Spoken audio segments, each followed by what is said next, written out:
If you're not willing to put time in for a little bit of return, why would someone believe that you're going to put time in for a big return? If you won't do it when it's small, you won't do it when it's big.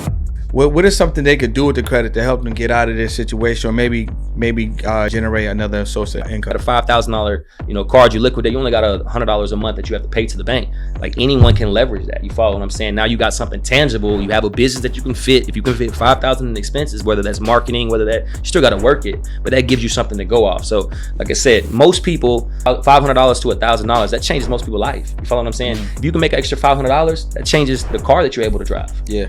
If you're able to make an extra $1,000, that can change the zip code that you're actually living in. So many times people think that it's Lambos or nothing, like when just an extra $1,500 can actually drastically change their situation. If you were speaking to like a young college kid right now who's getting their first offer for a credit card, what would you say to them? This goes back to the mindset, but if you get it and your first thought is, I'm gonna use this to spend, you're gonna just spend it, and eventually you're gonna spend it up to the limit, and it's just gonna be considered debt. You follow what I'm saying? Then you fell in the trap because you didn't think like a actual investor. You didn't think that was capital to, you thought of it as capital to spend, not capital to actually create something.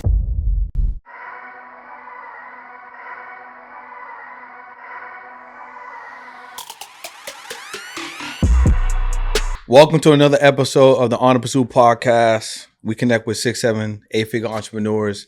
I bring them on a podcast so they can share their story, how to make an impact and inspiring so many people, and exactly how they've been able to do what they do so they can help you improve your life. And on today's episode, we got an amazing entrepreneur, came all the way from Tampa to sit with me to give you all an amazing conversation. And he got a lot of information that you need to tap into and actually implement. So this is going to be one of the podcasts that hopefully you're able to take this information and implement. So, Kane, welcome to the podcast, bro. Welcome, man. I appreciate you guys having me here for sure. Yeah, 100%, man. So, one thing I know about you is that you help a lot of people change their lives, bro. You help a lot of people change their lives, and it's in an area where a lot of people are afraid, right? And that area is money. Right, people have like a whole warped sense of how they approach money, or how they may think of how to use it, or maybe getting access to it. And then some of them getting a lot of access to it, but then that doesn't always turn out to be the best thing. For sure. You know what I'm saying? So how did you get in the space of helping people get access to funding and just helping people just get access to more capital? How did that come about? Got you. So for me, man, it really just, I got active in it because the first time I ever heard credit, if I just go back, the first time I ever heard credit, my uncle of mine, I was helping him move and whatnot. I said, hey, I want you, get a little, rental unit up there, whatnot, in the city. He was moving up to Ohio, and he said something about credit. He was smoking cigarettes. It's so funny. And he said my credit shot, and I never heard credit. I was like 19. So I said, what's that? And he told me a little bit about it. I download Credit Karma right then, had like a 630. He said, that's great. Hindsight, that's not too dang good, 630. But I was brand new to it and whatnot. That's kind of how I got started into it. But I've always had a fascination for it. You follow what I'm saying? I started with like warehouse job, and the only thing I would do at that warehouse job, it was cake. Yeah. I had to do nothing really. It was just driving a forklift about 30 minutes of every hour. Anyway, long story short is I was able to educate myself, and I just like credit. Okay, how can I use this and leverage this? Because you always hear these concepts, especially with, if you in the space and whatnot, you're going to see ads and advertisements that show you entrepreneur type stuff. So it's always looking for something. And one thing that always gravitated towards me was credit. You follow what I'm saying? So I could talk about it forever. I can think about it forever. I can, I was always intrigued with that. So when it came to helping people, I always had good credit, and I was like, hey, I can show you a little bit of this. I can show you a little bit of that. So it really started gradual. Whenever you're trying to advance your life and self-development, you always try to put your people on first, and those are the people who are most reluctant at the beginning. But that's kind of how it started. And, before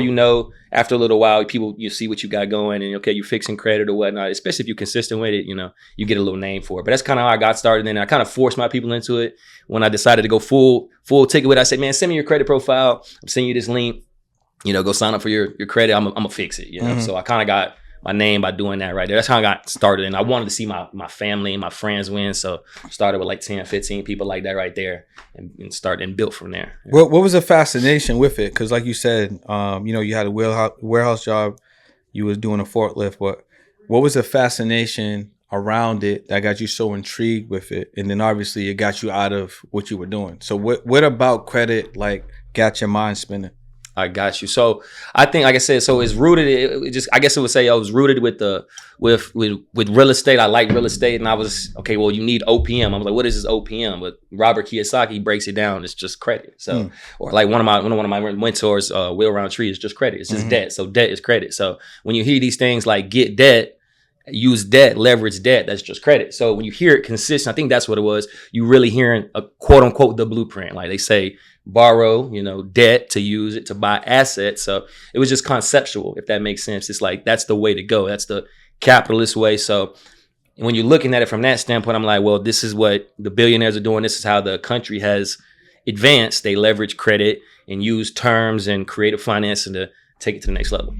And that's the reason that our country is in this level, So regardless of what you may feel about the country or like where you at and whatnot, is this system, everything is built on credit. You follow what I'm saying? You work on credit. Like if you work a 9 to 5, and there's nothing wrong with that. If you work a W-2, everybody's worked that. If you work a W-2, what do? You go there on terms and you work 2 weeks before you ever get paid. So that employer is getting credit. Credit is just getting goods or services before payment. You know what I'm saying? That's a good way to look at it. That's all it is. So rappers the same way. They get in advance. That's credit. They might have cashed out on a Corvette, but they still owe the bank, or they still owe that's still credit in some form or fashion. Yeah. Just because it's been liquidated and turned into cash and they have it in their hands doesn't mean it's still not credit. You follow what I'm saying? So everything's credit, like everything.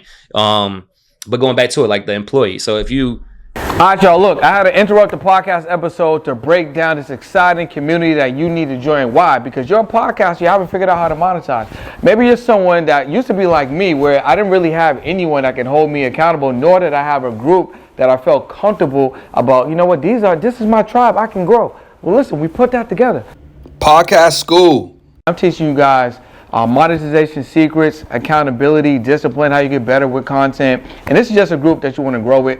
Click the link below. Join. Let's go. Are working, you got to work 2 weeks before you ever get something. So you are, the credit in that sense. They get an employee for 2 weeks before they ever have to cut you a check. Gotcha. So I feel like it's literally you're in the credit system whether you want to be or not. It's almost like a matrix. You're in it and you're forced to be in it. So you can learn the rules. You can learn how to adapt in it. You can opt out. There's so many ways you can do it. I just chose to opt in. Yeah, I got you. So the easy question or typical question I feel like would be, so many Americans got bad credit. Why do you think they have bad credit? Yeah. You know what I'm saying? But what I want to ask you is, there's a lot of people out here that have good credit. Yeah, for sure. But they don't know what to do with it. They don't know how to leverage it, right? Mm-hmm. They probably haven't even looked at it, or maybe they pride themselves on just having good credit. So someone's watching this right now or listening to the podcast, and they actually have good credit. Yeah. Like what are some things they could do with it, and why should they consider leveraging their credit? Okay, that's a great question, because that's half of people. I mean, you got people who have, I think it's like 40-50% of people have bad credit. About 40% of people have quote unquote unfavorable credit, and there's the other half that have good credit. They don't know how to leverage it. It's because you haven't been taught the power of it. No one's been taught that. I was in that same position, so I had good credit, but I didn't learn until like 25 until how to actually stretch it. So I only had one credit card until I met a mentor who was like, "Why you have one when you could have 20?" I never had my mind stretched to that. Like, well, no one asked me that question. So people have good credit, or they have one credit card, but they think that credit cards equal debt. You follow what I'm saying? So they fray away from getting credit cards. You follow what I'm saying? And that's the only things they hear about. They only hear about credit cards, auto loans, and mortgages. So that's all we're taught. We're not taught the lending institution how to go get a commercial loan. There's people who have the limited belief that you can't go get a loan to build a project. There's people who are using credit. They're getting paper. They're getting architects to create some paper, say we're going to build this project, and they're going to get credit, not using any of their own money. So I think it's like you have to understand how to leverage it. You follow what I'm saying? So if no one's ever told you or posed the question, like you sure you're doing everything you can with that? You got a 750 credit, like you were thinking about an investment. Sometimes they have fundamentally wrong mindset about it. So you want to save money. You got good credit and you want to save the money. You follow what I'm saying? You're working hourly to save money. So if you're trying to save $10,000 and you're doing it at 20 hours a pop, you're going to have to work 500 hours when you could just literally leverage your credit today and get into that thing. So let's just say it takes you, now we're talking about 500 hours. Most people work 2,000 hours a week. So 2,000 hours a year annually, you know what I'm saying? So an extra 500 hours, that's a whole quarter. It's a whole quarter. So you got to put that up. You got to work overtime just to save that up when you could just leverage your credit and get into it. But people haven't been taught to that. They think credit is debt. They don't understand how servicing it works or whatnot. I think that's a big thing. It's a knowledge barrier. You follow what I'm saying? It's you got to get bit by the bug in a way, or someone has to introduce you to how to leverage it. So if you got good credit, there's many different ways you can leverage. You got a credit card, you know, you can start making income from it. It depends on what you want to do. So I feel like it's about finding out what your risk is, what your risk tolerance is, because credit is debt and you will have to pay it back. So like a lot of times people get on there and they start talking about credit, but not talking about payment plans or restructuring. So that's one thing I specialize in, showing people the nuance on it, because I don't understand just credit, I understand debt, because it's all money, it's all debt. So I think that's the big part of it. You got to understand how to leverage it. So most people can leverage it by getting extra credit cards. To the first thing is, if you got, you know, let's say 24% interest credit cards, you got debt piled up. Leveraging your credit just on a just on a strategic note of you getting credit cards that have lower interest. So that might help someone who's, you know, they debt averse, but they're trying to get out of debt faster. So it all depends on your strategy. Or someone might be like, hey, I want to use credit. I got $50,000 in debt, but I heard this thing of using credit. Let me go get a $10K credit card. Let me go get more debt, because I believe if I create an income source, I create a business that can generate an extra $2,000 to $5,000 a month, that can help me pay my debt down faster. You follow what I'm saying? So it really depends on your investor DNA. Like, how do you like to invest money? So for me, I have a high tolerance. I can pull the whole credit card, and I understand how the debt works. If I pull a $20,000 credit card, max it out, understand the payment is. If you got a no interest credit card, the minimum payment might be only 2%. Well, 2% is only $400. Would you take $20,000 right now for a monthly payment of $400? So a lot of people wouldn't though. You're right. A lot of people wouldn't, because I remember. So one of my friends, she was going to invest in a business. Yeah. Right, and she had maybe $50,000-$60,000 in savings. So she was like, Brendan, I'm about to get in this business. I got the money. Yeah. I'm gonna buy an online store, whatever. So I'm like, don't use that bread. Like, let's go get you an LLC, get you set up, get you access to some business funding. Let's leverage that money, and then your money's chilling, and then you can use that money to buy the business, and you still have your money. But a lot of people would be afraid of that. Mm-hmm. You know what I mean? Yeah. It's like we live in America's interesting, because it's like we live in a place that got so much going on, but we also live in a place where it's like you can make something out of nothing. For sure. You know what I'm saying? So it's like, if someone has a really good credit score right now, they working a regular job, bro. Maybe they making the minimum $50,000. Yeah. How much power do they have with this credit that they're not using? And what's something realistic? Like not something outlandish, because you got a high tolerance, but if someone just have like a decent level tolerance, yeah. What is something they could do with the credit to help them get out of this situation, or maybe generate another source of income? I got you. Yeah. So if I'm taking that, bro, I'm taking the information you just kind of gave me right there. Like I said, my company is called Tailor Made Consulting, because we tailor make solutions like this. So if I'm thinking of something in that situation, I do this all the time. So I would break it down like this. You have a low tolerance for debt, someone who's working, you know, got some income coming in, got a stable income coming in.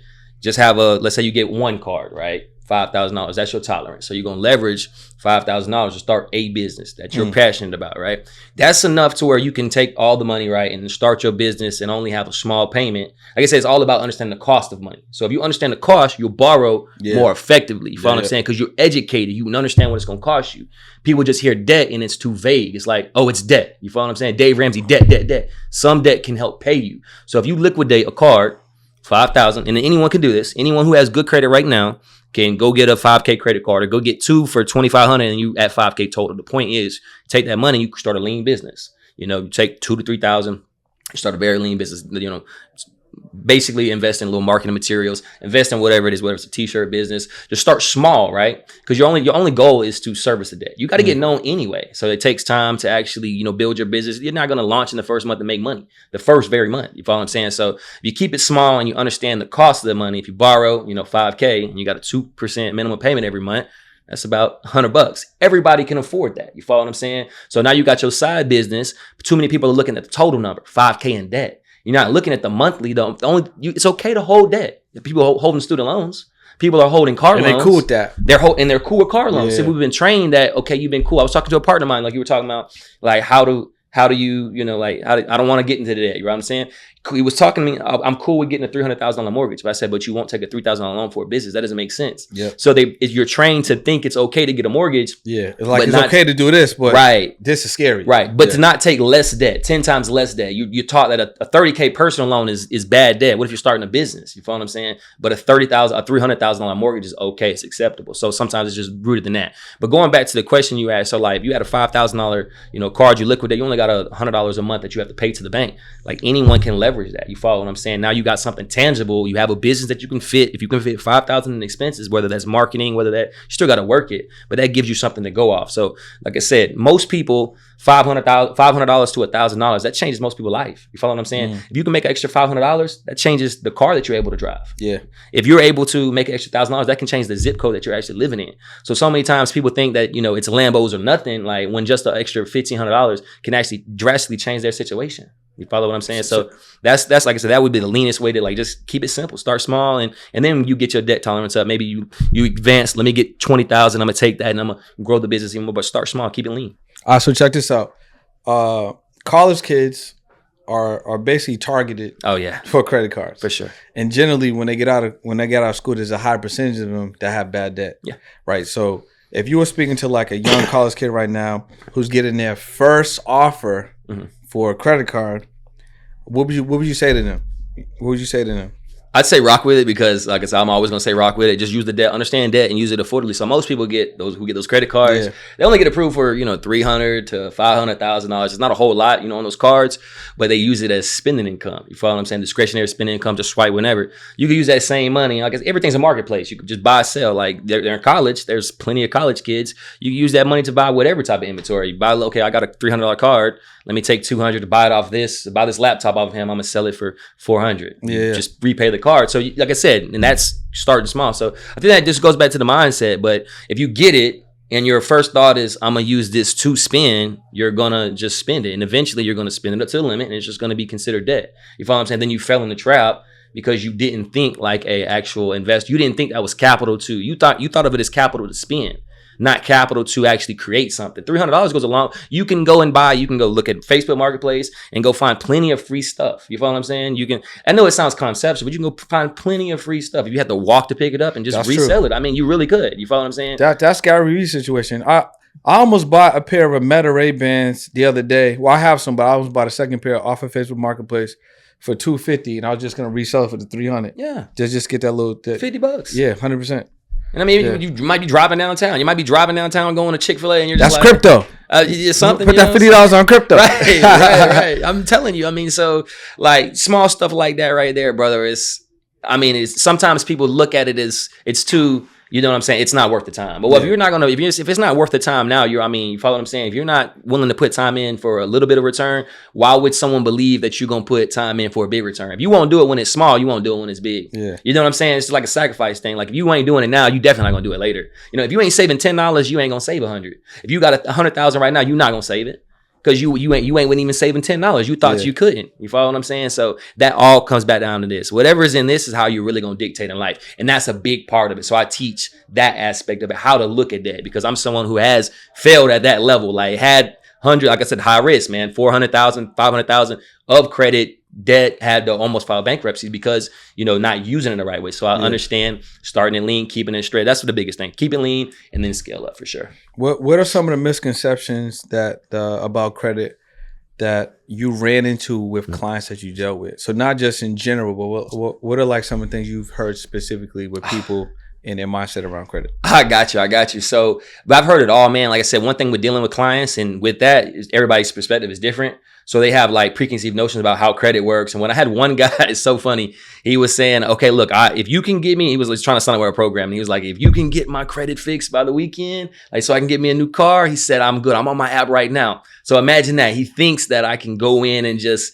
rearrange, like I'm just going in and erasing the imagine that. You could just make it happen like that. Right. Like I'm on that right now. Go ahead and do it. I'll buy. Like, so I've seen it all, man. And you have the perspective of, like I said, there's some people, we have clients that have already came to us and got 70 accounts on their profile. They only came for the additional guidance and the other things. You follow what I'm saying? So there's all walks of life. I've seen people come in with just student loans. You know what I'm saying? So when I look at your credit report, it tells me about you. You follow what I'm saying? Well, I've fixed people. Beforehand, I've offered payment plans to certain people, and I'll give you an example. So if I offer a payment plan to someone and then I go on their credit, right? Then I see that they have credit builders on there, right? And those are the starter accounts. And you've already messed those up, right? What does that show about your psychological spending habits? You follow what I'm saying? You're probably not. And then those clients later on went to, like, your credit shows you a lot about how you think psychologically and whatnot, man.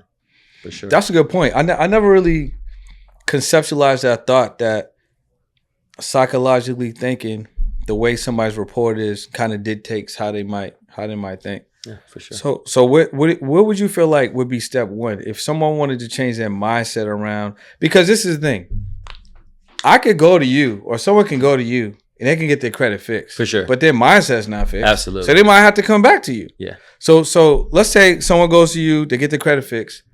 What are some tools that maybe you suggest or you leave them with so they can start working on their mindset so they're not in that same situation? I got you. Well, the first thing I said, I think that's first. That's the first thing. So, like, if you're not addressing that mindset, if number one is learning the power. You got to learn the power. If you got a 750 credit and you don't have access to 100,000, what the hell are you doing? Because you follow what I'm saying? That's pennies to the bank. So we be thinking about, like when we hear rappers or start talking about splurging money and like overdropping 50 like it's nothing. It's because it's relative to the money they have. So 100,000 is nothing relative to what banks have. So when I say it, some people are like, what do you mean? It's standoff. It's just like, no, if you literally have that, a good credit score, and you don't have that, you've been sleeping on a rod, because it's easy to get. It's stated income. You follow what I'm saying? So if you don't have it, it's a paradigm. And another thing, if you haven't got it, you don't have the same paradigms as someone else who has had it, because you haven't experienced that, and that changes everything. That changes the game. So I feel like you're getting that. Like, psychological is everything, but when it comes down to actually understanding when it comes down to understanding exactly like what you need to do, you need to learn the power of it. You follow what I'm saying? If you learn the power of it, then I got to take it serious. You follow what I'm saying? Yeah. Because I can give the game in an hour. I can give all the game, 2 hours master. But if you don't have that right mindset, that's the first thing. You got to understand the power. Then you got to reprogram that mind, and that takes time. Like, how I learned this, I bought mentorships. I bought many mentorships with the credit cards I got. So I reinvested, got credit cards, used those to buy mentorships to learn more information. And I was driving, trucks, and I'm learning the information every night. I'm just learning the information, soaking the information. Like, is this really possible? You follow what I'm saying? Reprogramming my mind. And what actually pushed me over the edge is I was in the trucking industry, and then I parked one day, and I had my kids in the truck. I had my wife in the truck, and I was like, you know what? We got 750. She got 750. I can't be sitting on the sidelines because I'm scared. Like I said, I can speak for this because I was there. I was scared to even apply with a 750 credit score. You follow what I'm saying? Sat there, went to Truist. Truist is one of the good ones. So if you guys, Truist is really good. 729. They give you a lot of money. Like I said, we had no money in the account. They're really good. You don't have to have no money in the account, and they'll give you money. They gave us a $40,000 loan, $25,000 business card. They give the money out, guys. Truist is one of the good ones. So if you guys on the East Coast, they're solid. But I parked up, right? And then I said, let me use my wife as a guinea pig. So I went on and I used her credit score. I'm going to mess hers up first. Right. So I applied, and I heard this little hack. It was like, hey, man, if you apply for 3 cards, if you get approved, they'll give you the same limit on every one. So I tried, and they gave us like 7,000. They approved it for 7,000. I said, let me try another application. I did 2 more applications. They gave us 777. So I was like, whoa. So I just sat here in 30 minutes, and I got approved for, 21. I didn't make 20, but I got approved for 21,000. Yeah. Let me run the play. So now I tried it again, 22 to be exact. And then so when I tried it, I got 18. So 18, 22, 40,000 in like an hour. I was just sitting there. So, and then the cards in the mail, I'm like, this is crazy. So that right there was a paradigm shift for myself. And I feel like some people aren't even hitting apply. They can do this right now. Like, if they're watching this and they're like, I hope they're motivated to go hit apply right now, because you never know. That can change your life. You follow what I'm saying? Yeah. You might, that let you invest in something that you ain't have. So it's about access to money. It's okay to have a little bit of debt. What is the debt good debt? If you're spending on masterminds, if you're spending on, and like I said, spend within your range, but if you're spending on masterminds, if you're spending on things that actually going to elevate you, like, you follow what I'm saying? Is it good debt? Is it bad debt? That's on you to decide. How did credit actually change your life? Oh man, like I said, everything's a leverage for me. I'm always about sacrificing to get to the next level. So I was working in the warehouse, and I was on the way to see my kids and whatnot. A little truck driver had, tapped me and whatnot, caused a little accident and whatnot. I was speaking to him about money. I was making about $700 a week in the warehouse. I'm like, hey man, I'm all about the money, man. So I'm like, man, what y'all making over there, man? Can I make at least $1,000? Just think about the thinking, man. Like I said, it's all about the thinking, how you think. Where my level was, I was accepting $700 a week. Yeah. But then I'm looking for something else. I say, hey, man, what y'all making? He's like, I can make my $1,250, man. I'm trying to, he's like, yeah, you can. So long story short, I get into it, but so that changed my perspective on money. Because what 700 was a week, that's a different psychological pattern. You know what I'm saying? You used to different things when you making 700 versus if you making 1,000 or 1,500 a week. Those are two different lives. You catch what I'm saying? So there was that, going to that level. And I was like, okay, well, what about I was in the trucking industry. How do I, make it even more? Can I make 2,000 a week, 3,000 a week? So I went to another company and I was leasing the truck and I was making that money. So how can I leverage this? How can I leverage this money? If you're making 3,000 a week, how can I leverage this? So name drop, I bought one of him 500 courses a couple years back, 2 years ago. And like I said, it was pivotal for me. That's how it changed my life. I was able to learn before I ever took action. I was able to learn and look at all the course material and like, okay, I already had good credit. I didn't have to fix mine, but because I was one of the people who had the good credit, I just didn't know how to leverage it. I didn't understand the power. I didn't understand this car, this and this. And I already had mortgages in my name.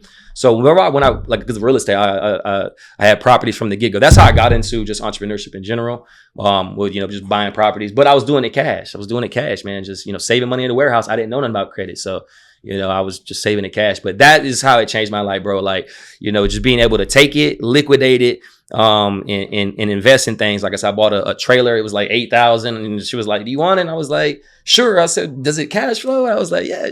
I bought it. I mean, you know what I'm saying, and I just pulled it off a card, and I was like, so being able to maneuver when you once only thought it was like a dream to be able to move and shake and make plays, your credit was able to allow you to do that, and it can help anyone do that. So it gives you liquidity and allows you to move and allows you to break free from mental paradigms, because when you only looking 10, 15 days down the road because you got bills down the road, you follow what I'm saying? It's hard to see what's next. It's hard to see what's around the corner, hard to see what you really need to work on. You follow what I'm saying? But when you got some credit, you got 100,000 of credit, those bills kind of disappear. Those problems kind of disappear. Yeah, it's still dead. But like I said, again, you have access to it. You got time, you got things, you follow what I'm saying? You can actually flow. But if you're not into the money system, that's what credit is. It's the money system. If you're not tapped in, you follow what I'm saying? You're not gonna be able to experience those things. So that's the biggest thing. It changed my mindset. So I'm with you. So there was a point where I didn't know that power either. And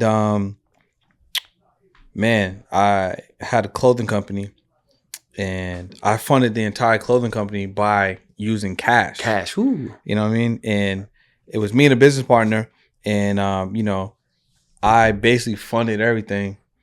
And the thing about it is, because I didn't know the power of credit, I didn't know the power of leverage, I basically allowed my home to go into foreclosure because I wasn't paying the mortgage. I was using the money to fund the clothing company when I could have just borrowed against the property. You know what I'm saying? Yeah. Or set up my business structure properly, and then just got access to funding. You know what I'm saying? Yeah. So that's major, and you're right. Like, having that mindset or just having that access to information, that automatically changes your situation. You know what I mean? So now the individual you are right now, with the mindset that you have and access to credit and capital now, how do you look at opportunities? How do you look at business? How do you look at cash flow? Let's say something was presented to you this upcoming week. How would you approach it? Got you. So I feel like you got to be mindful, because when you are tapped in and you do have solid credit, right, and you get access to it, there's going to be other avenues. There's always going to be an avenue. You follow what I'm saying? Yeah. If you're on Instagram, you got to be careful who you message. Everyone trying to sell you something. So, and like I said, you can get bit by a bug, and like you can go a little too fast. So I feel like I said, it's about understanding and taking it slow, because like I said, you get access to it.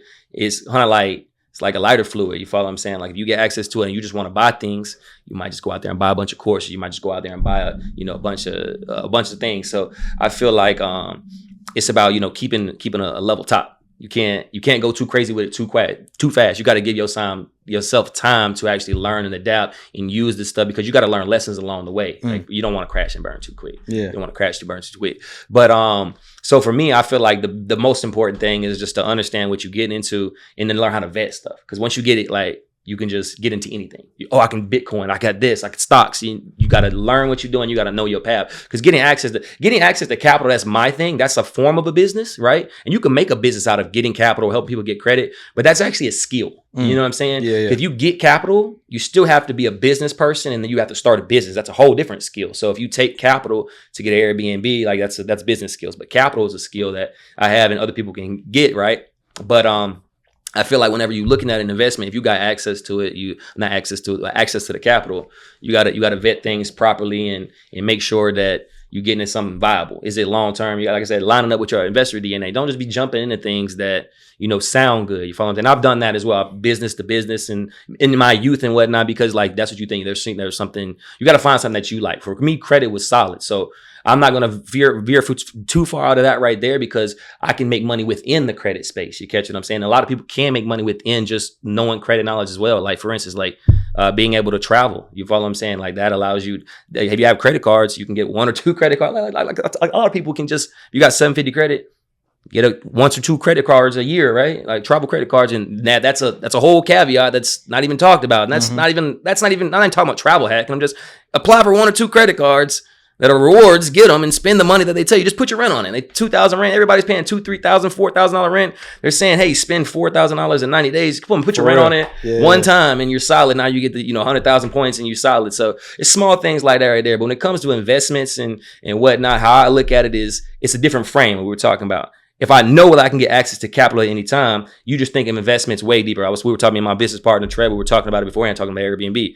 And we're just there getting one. We've had that before, but like getting another one would be, because we've done one before, it's you speak faster. You're able to put frames together quickly. Oh yeah, let's do this. You don't even have to have the capital. If you know how to get the capital, you're always good. Yeah. You follow what I'm saying? Okay, well, I don't have the credit. This person don't have the credit. Let's put it together. You follow me? You understand the creativity of it. You catch what I'm saying? So I feel like that's the big one right there. Understanding the creativity of it. You don't have to have no money. If you know how to get money, you're like, well, I can have no money, but I can leverage this 3-digit score called a credit score that everyone who has a social is born with. Let's just use that to get money to start the business. You don't have to have nothing. How much access to funding do you have? Me, about $500,000 for sure. So you got access to $500,000 of funding. Do you feel like you can have enough funding, or is this something you will continue to get access to? Do you think like $500,000 is enough? Would you get $1 million? Would you get $1.5 million? Yeah. So no, I don't feel like I'm at a point where, like I said, it's all limited. Like I said, it all depends on your limited beliefs and whatnot. I'm at a point where I just feel like I want more. I just continue to want more. So I feel like it's a goal. Like for me, it's a goal thing. It's like, okay, now I want to add another $500,000 on it to this year. You know what I'm saying? So like some people have like an income goal. I have an income goal too, but I also have a access to credit goal. So every year I'm trying to also increase the access to capital I have, not just, I'm making money. I need access to capital, because what if I put that money into I can have a good payday, $200K this month, but what if I go ahead and invest this money because I'm thinking that everything gonna be solid when I could have just got extra $200,000 in capital? So you want to attack both. You follow what I'm saying? So the same way you want your followers to go up, you want your access to capital to go up. So every year you want you want your network to go up. You need your access to go up. You don't want to be operating with only 100,000 when you a millionaire. Yeah, you 2.5 million and you only operate. You ain't got no credit cards. You follow what I'm saying? You operate on everything on cash, and that's cool, but you follow what I'm saying? Like credit allows you to hold some of that and withstand certain storms, salaries up and down, rehiring people. If you're doing that cash, you're going to feel it. If you're doing it with credit, it's less bumpy. Who are some people that you look up to maybe financially, right? That have the financial literacy mindset, that have the wealth creation mindset. Who are some of those individuals? Big dog, got to give a shout out to my main man, Trevor. Really big when it comes to creativity. I ain't been around. I was personally seeing like creativity and hustle to be able to like put things together and all that good before even credit. So when I introduced him to credit and all that good stuff, being able to see what he was able to do with it, I definitely look up to him. That's my big brother and everything. I admire him, bro. Like, so being able to see how he put things together. I don't have too many other examples outside besides what you're seeing online and all that good stuff. Another example I would say is Will Roundtree. I love what Will got. He's teaching the community about assets, and one of my biggest asset class that I like investing in. I like credit, but like I said, that's a skill. I like investing in the real estate. So taking the credit, putting in the real estate because it appreciates, you get debt pay down, all that good stuff. So I feel like that's one of the safest things and it's right up the alley. So, but he also teaches, like I said, I was a mentee of his. He teaches the mindset of the cost of debt and all that stuff. And that's key, because if you're going to tap into the debt economy or tap into the money system, you need to know how much that money is going to cost you. That's the big one. We talked about it many times, the education. So those are two people I really look up to, because of the hustle and creativity and, helping me free my mind. You know what I'm saying? Really helped me with that type of stuff. So you think everyone needs to take some type of like credit course or some type of financial literacy course, capital course? You think people need those skill sets? Well, I mean, if you living in a credit system, absolutely, because like I said, you affected by it whether you want to believe you are or not. That's true. You know what I'm saying? So, like, I'll give you an example. Like, most people can't afford a $500 emergency. We're not even gonna go high level. Yeah, you know what's crazy? Today I was rereading The Psychology of Money, and that was like right in the first chapter. Yeah, they were talking about most Americans do not have $400 in like emergency. So like, if your car got towed or something, or you got like 2 flats or an axle broke, or maybe, you know what I'm saying? Like maybe the oven broke or something. Yeah. Like most Americans they don't have the money, the wherewithal, they don't have they don't got the access to solve that problem. Not at all. 100%. So like, if you operating from 0 to 3,000 a month, you felt like you are in a position where you're closer to the poverty line. You're closer to the barely keeping your head. $500 credit card can completely change your situation. That can fix an emergency. You follow what I'm saying? That can help you pick up some. And I'm not even talking about high level, like $10,000, $20,000 credit cards or just starting businesses, just like anyone. You follow what I'm saying? Because if they say most people fall in that category, that's what it's saying, right? Yeah. Most people fall in that. So most people can benefit from just a $1,000 credit card, because now you don't have to go ask mom or a friend for, an emergency. Whenever emergency comes, I need $300. Imagine if you can just put it on your Capital One and you just pay it over time. Let me $30 every. You don't have to go create. So that's just one. You don't have to go and swallow your ego to go ask for $1,000 or $500. Just imagine that, where someone, I can borrow $500 and repay it back as long as I'm keeping my name clean with the credit card. I can help myself. That's a big one in itself. You follow what I'm saying? So just that alone, being able to. Or I'll give you another one. If someone is operating at $2,000, there's a lot of people who are up $2,000, $3,000 a month. If you had a 10K credit card, let's say you lost your job. If you had access to a 10K credit card, I understand floating. What if you had $3,000 spent? That gives you 90 days to get on your feet, to learn something new. Yeah, you're going to have debt. Yeah, but you understand. A good one. That's like, a hack. You follow what I'm saying? So if you got a credit card, that's a backup plan. You don't have to use, you might even, if you're going to have, I got this 10K credit card, it's going to be my backup plan, but I got this 20K card, that's going to be my business. So I got this, my bill's going to be straight for 3 months, but I also got this I'm leveraging from my, you follow what I'm saying? If push comes to shove, I go back and get a job. Don't be above going back and get a job. Don't be, you know what I'm saying? Time's going to pass. This time is just a snapshot of what's really going on. You got bigger things and coming in your life, man. That's a really good strategy, man. Break that down again. I don't think I heard anyone really kind of put it like that. So you got access to capital, right? And you got an emergency. So you were saying you got this credit card you could do this with. You got this other credit card you could do something else with. So kind of put that together. Like if someone get access to a couple different credit cards, now they get access to some more capital. What's a smart way to handle it? I got you. Because I like how you put that together. I mean, I think it all depends on strategy. And so, like, you know what I'm saying? Like, I'm someone, like, if you're going to start a business, I mean, obviously I want as much access to capital as possible. But, like, if you're going to you create a business plan. So if you need 100,000, okay, well, you don't need all that for that business. You might only start it lean, 10,000. The biggest thing is you need advertise. You need people looking at it. So keep your equipment costs low. And some people will go out and get equipment and unless you run a business where you need lots of equipment and whatnot, keep it low and whatnot, right? A lot of times people, like I said, when you get access to capital, they don't allocate it the right way. So if you have this 10K card, I'm going to use this for my little emergency savings. I'm going to make sure that if I need it, it's right here. It's tapped. This credit card. So it's just about sectioning it. You follow what I'm saying? And if you have the mindset where I don't have the mindset where I want to stop getting credit cards. So like I'm thinking about, I see a credit card. Well, what's the rate on that? Or you follow what I'm saying? So I'm almost addicted to continuing to get more access to credit. So in a way, you just keep add that on there and whatnot. But I like sectioning it out or segmenting. It's like, well, this card we're using for this. The same way. It also helps like when you getting into accounting and whatnot, making sure stuff is clean. This credit card for this credit card for that. It's an easy way to separate. Just separate two different categories. Well, this for our emergencies and this for our little investment. And at any level, if it's a $2,000 credit card or $20,000 credit card. So I think segmenting it like that right there actually helps you. You know what I'm saying? Even for people who aren't trying to get into starting businesses, if you have a couple, this right here, we're going to use for our dining because we're going to get 5%. You follow what I'm saying? Yeah. This right here, we're only getting 2%, so we're going to use it for a different thing. So small things like that right there. So I believe sectioning it in credit, like I said, you can be a hobbyist. There's people who are hobbyists who just use it to travel and do fine dining. It's credit. They work 9 to 5. So it's not always about leveraging it to make millions. Just sometimes it can help benefit everyone's life though, for sure.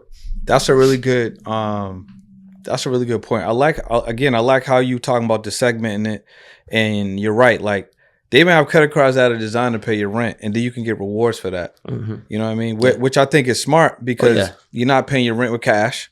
Now you can pay your rent on that card and use that card to pay your rent. And you get all these different rewards, and now you can use these rewards to buy different things, go on trips and stuff like that. What are some of the good sides to credit cards, and then what are some of the downsides to credit cards? I mean, the good things like we would talk about, like the access, being able to leverage them and whatnot. Ease of access, you can get them like they're stated income, man. You just get them. You know what I'm saying? Like you don't even have, they don't have to be accurate. You just stated income and you can get them. I think the ease is number one. A pro is the rate. You follow what I'm saying? It's one of the most expensive forms of credit. So you can get, like I said, there's levels to it. You got credit cards. You might get a 20K credit card. Like I said, it's always about the cost. It's always about the cost. You got a 24% interest rate as annual. But you don't make annual payments, do we? We make monthly payments. Mm-hmm. So that's, if you divided that 24% by 12 months, it's about 2% a month. That's just interest, not including your minimum.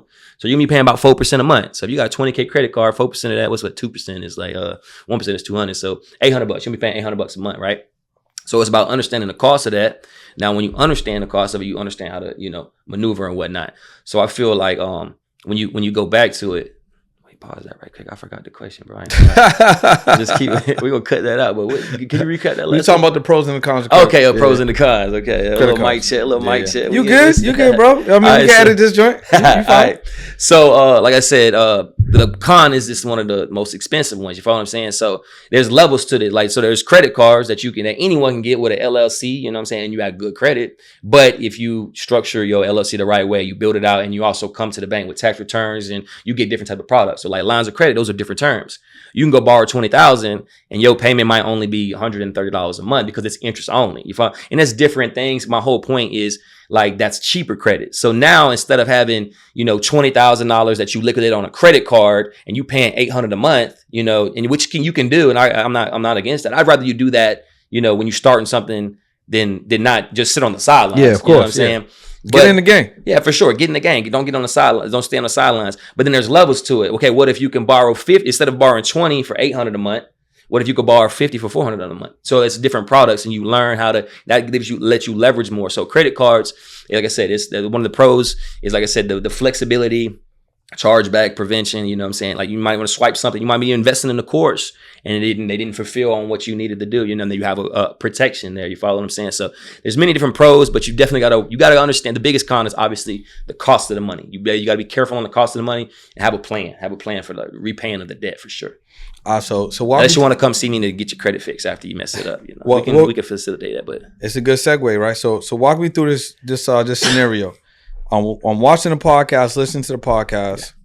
I come across you. Entrepreneurs and business owners with 700 plus credit score. If you don't have access to 100,000 in funding, you must be sleeping under a rock. In 2025, you're going to need access to this capital to take your business to the next level. What I want you guys to do is comment school below, where I'm going to give you guys free access to my community where I teach these strategies. And if you want more in-depth knowledge, you can book a call with my team so we can actually see if we're a good fit to work with you guys. And I'll talk to you guys soon. My credit's like 510, right? I clicked the link. I'm on a consulting call with TaylorMade. And how would you help me take my 500, get it fixed, and then get access to capital? Walk me through that scenario. Got you. So obviously, I hate this one. It depends on what's going on with them, but let's just say they just troubled. They just had some collections on there, maybe a couple of medical. Most people have collections on it. That's what it is. Some old debt. It's collections, maybe a couple of late payments. So everybody's going to pretty much go through the same process as well. It's the same thing, right? So the whole goal is to clean the credit. Whatever it takes to clean the credit, get the credit clean. 0 negatives. You follow what I'm saying? We don't want no negatives on there. So whether that takes you 3 months, whether that takes you 3 years, that's the goal, because you can't even get to leveraging. It's like a light switch being off. If you got a broke light bulb, you have to go and change the light bulb. You can't get no funding until we change that light bulb. So we got to go take those negatives off. So we're going to specialize a plan into getting it off. And then nowadays with like the strategies and all that stuff, credit is really fast. Like if you're doing credit sweeps, and there's many different ways to do sweeps, legal sweeps, you can get credit pretty clean pretty quickly, man. Like 30 days, 60 days of things, 90 days of things are actually taking some time. But you formulate a plan. So you're really formulating a plan. It's not about the credit cleaning. It's really about, let's talk about that mindset. Let's talk about what you're going to do with this money. How much money do you need? Like, okay, let's talk about what you need to have set up in place. Because sometimes I'll tell people, I got these, like I said, in the program, you need to set up these accounts. It's going to help you get more funding if you have relationships with these accounts before we go into funding. And then people will rebuttal like, well, what do I need that? Like, I'm teaching you, you follow what I'm saying, why you need this, why you need multiple accounts. You don't just want to bank with one bank. You need multiple. You follow what I'm saying? So it's about structuring a plan for those clients, right? To go, it's the blueprint, like I said, to go in, and once you get everything set up as far as the relationships, okay, now we got 5 to 7 relationships set up, and you can get 25 to 50,000. You're able to go in, especially if you're going just for blanket credit cards. I mean, like I said, you're gonna get fly by night results. You follow what I'm saying? So you section it out, you build your relationships up, and it's not a 30-day process. So you're going in, you're understanding that this process is gonna take time because you got to redevelop your mindset. You know what I'm saying? Because when you get access to this capital, it's the worst thing for you to do is get it quick. So if you didn't have the right mindset and you actually do get your credit fixed in 14 to 30 days, and then now you're able to get 50,000, what would that do if you didn't have that extra time to actually learn those things? You follow what I'm saying? So it's about that education. So that's one thing we provide as well, like being able to educate you and like, hey, look, you got the debt, understand the cost of the debt, understand the difference in products. You don't got to just go get credit cards. There's so many different types of lending. You follow what I'm saying? So educating, that's the biggest thing. Just emphasizing that this education, this is a journey, because you're not, like I said, it's a snapshot. 90 days is not the end of your life. You're going to live to 80, 90 years old. You need to be thinking about longevity. You follow what I'm saying? Leverage this credit, learn strategic ways to put it in things that build over time. And that's basically just assets and whatnot. That's why it always sends back down to real estate with me, because it's a simple asset for most people to get into. But like I said, that's the blanket state. We want to like get everything clean as far as your credit. Make sure now if your credit, you got 5, 10, but you don't have a lot of accounts. You got 3 accounts. Yep. We need to get you over 10 accounts because you need a thicker profile. You follow what I'm saying? You go to the bank with 7 accounts, you're going to get some money. 5 accounts. But if you go to the bank with 10 plus more, you go to the bank with, average age, and the Credit Karma is a good one because everyone has Credit Karma, right? And the credit factors are there. It tells you right in plain sight. If you actually hit the I on Credit Karma, bro, that's actually how I learned a lot of basic credit game from Credit Karma. Like, okay, keep utilization under 9%. Solid, right? So then you see your credit score up. You want to be in the green on every one of those categories. So it's that simple. If you really like, how do I do this? If you're missing what I'm saying, be in the green on all those categories. So work towards green in every category. But you want to be over, like I said, over 10 plus accounts, 11 accounts that shows you thickness. You follow what I'm saying? If you have age issues, you want to make sure you add some trade lines, preferably age 25 years, because if you're going 20 years or 15 years, you're not adding enough time. So 20, 25 years to add some age on there. Obviously, if you got some negatives on, if you got 5, you got some negatives, take those off. You might have a couple collections. So it's multiple steps while you're setting up bank accounts. That's what people do. So people, like I said, most people work 9 to 5s, and most people are doing this thing in between times, right? So they don't have time to go to banks. They don't have time to also send in disputes. They don't have time to put the credit builders on there. But the whole plan is how you get there the fastest if you do them all simultaneous. You follow what I'm saying? You set the bank accounts. Doesn't take that much time. You're making sure that you actually putting the credit builders on there. If you got 7 accounts, you might need a couple more credit builders. And it's especially in this day and age, I call it this the credit subscription age. Like, you can build credit with subscriptions. You follow what I'm saying? There's a lot of them like Kovo, Trove Credit, Self. Those are basic ones. You follow what I'm saying? Credit AI, Tomo. That's like 5 right there. You got Ava. They'll give you 2. And those are considered credit accounts. Yeah, those are credit accounts. They will report to your credit for a monthly fee. You follow what I'm saying? You got ones like Credit Rent Boost. That's 8 right there. You got Rental Karma. That's 9. Rental Reporters. That's 10. So if anyone rewind. I just named 10 right there, and they all have monthly costs. Figure out that monthly cost to be that goes into your budget, right? But like I talk about Credit Strong. That's really the biggest one. But those right there, that can cost you about $300. Then you can start rebuilding your credit to where you have a thick profile. And the $300 a month and whatnot, but that's a big investment. So some people will take their time and put money in Bitcoin. Hell, if you have bad credit, you should not be investing in Bitcoin.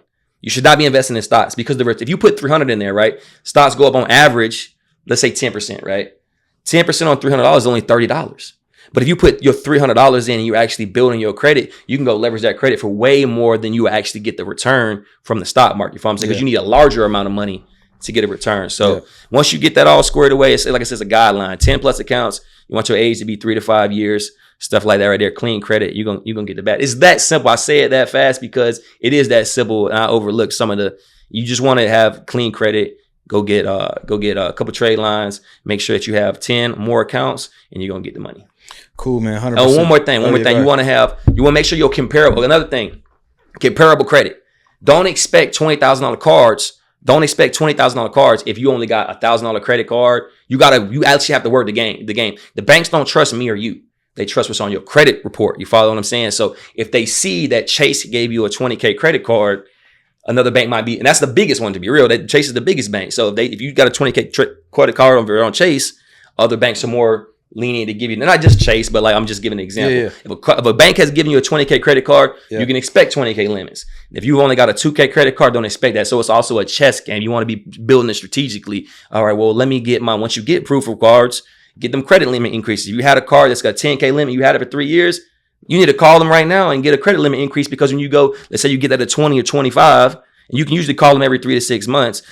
I put a reminder on my phone. Anybody watching, put reminders on your phone for every single credit card, because that's access to capital. That's in the plan. So we formulated it too. I give them every 90 days. Every 90 days. Yeah. Some are 90 days. Some are, like Wells Fargo is like 120. And I learned that from personal experience. Oh, they're like, oh, you're not in days, call back in 30. And I'm like, all right, cool. Well, can I get 20? And then they put you on hold for a couple minutes and they give you a little bit more money. That's in the plan as well. Get access to that as well. So not just new cards, raise those. But if you, like I said, you got a 10K card, raise that limit, get it to 15, 20, 25. Then you go start applying for them, because now their credit, the credit and the lenders are more lenient to giving you bigger bags. You know what I'm saying? You can't go to them with a $1,000 credit card and expect it. You know what I'm saying? So it's all of those things, making sure you got it clean across the board, 10 plus accounts, couple AUs, and then making sure that you got comparable credit when you go into the banks. Got you. So as we're wrapping up, man, one of the questions I want to ask is pertaining to like parents. So let's say parent has good credit,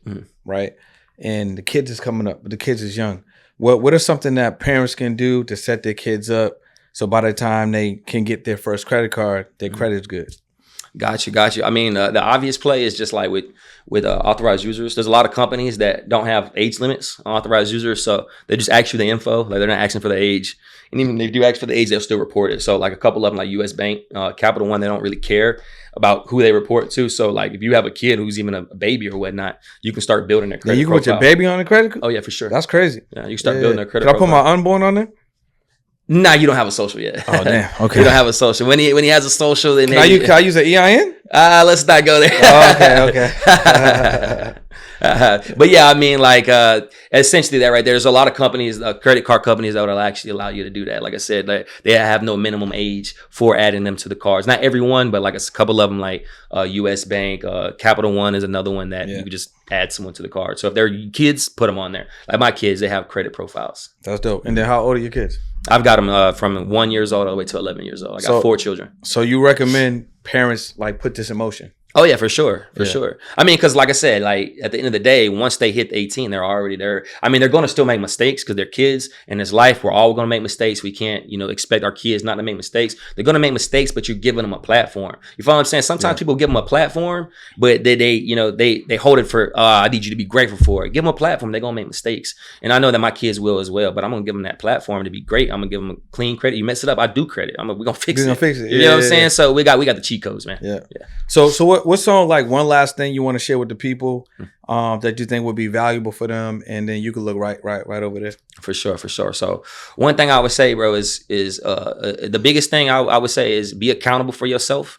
That's the biggest thing, because if you're not accountable, if you ain't accountable for where your failures are, or your what's the word for it? If you're not accountable for your flaws, your actions and whatnot, you got to be able to have awareness of where you are. So that's the biggest thing. So when you have awareness of where you are, you can say, hey, all right, look, I'm not where I want to be financially. I need to take it to the next level. So then it's about, going to the next thing, create new standards for yourself. Go out there and decide that you ain't going to just live how you want to live. No, live how you're living right now. And then take action. That's the biggest thing. Just taking action, some form of action. If you're doing, little baby things, whether it's just like, setting up an LLC. I mean, you can watch a video and set up LLC. Obviously, follow me for the most game, but the biggest thing is being accountable for where you are, being aware. It's not your fault, but it's your responsibility to take yourself to the next level, and only you can do it for you. So I would say get active, because we all on this journey. We get one life, guys. Listen, man, this has been an amazing episode of the podcast, bro. I think Kane really lit it up for you guys as far as credit funding, understanding the mindset, the importance of it. If you're a parent, why you need to put your kids in position. If you're a parent or maybe if you're just watching this and your credit ain't right, why you should start and prioritize that. Why it's probably one of the number one things you should be doing. and why you should definitely be leveraging it, because like you mentioned, in a country like America, we have this opportunity that a lot of other countries don't have. Like, you could literally turn nothing into something by just leveraging credit. You know what I mean? So let them know where they can tap into to learn from you. Maybe they want that consulting, where they need to go. Got you. So if you want to, like I said, work with our team, you can just go to, so we got a school community where we actually give entrepreneurs, business owners, and even, like I said, everyday people, the game, actually giving them the mindset, giving them those tips. You can follow us you can find us on Instagram. You can find me on Instagram at Mr. Kane Robinson. And then we also have a school community, a free school community, where we actually give entrepreneurs, business owners like yourself the game to be able to go out there, basically liberation game to go out there and execute on this thing that we call life. So you guys can find us on all social medias at Mr. Kane Robinson. And then you can also, search us on the internet, Tailor Made Consulting, where we do credit and funding and help you guys take it to the next level. Listen, y'all, but another amazing episode of the podcast. Make sure you guys subscribe. Check out my guy, Kane. And again, if you need to fix your credit, if you need to get access to capital, if you just want to have a conversation, get that consultant on, definitely make sure you click the link below, tap in with him and his team, and get right. All right? It's been another episode of the podcast, and we'll see you guys on another one.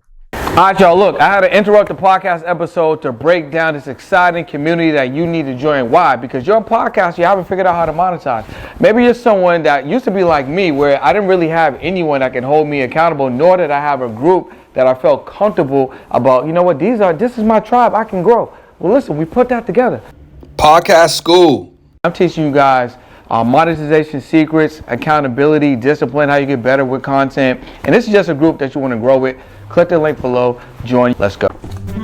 Okay, look, so this is how we're gonna get you more exposure using the pod equals MC square strategy, right? Then we're gonna bring out the air fryer and then connect it to the toaster oven method, right? I think I wasted my money. And after we do all this, we're gonna get you 1 million views and millions of subscribers. I have no idea what you're talking about. I got you, let me go get something.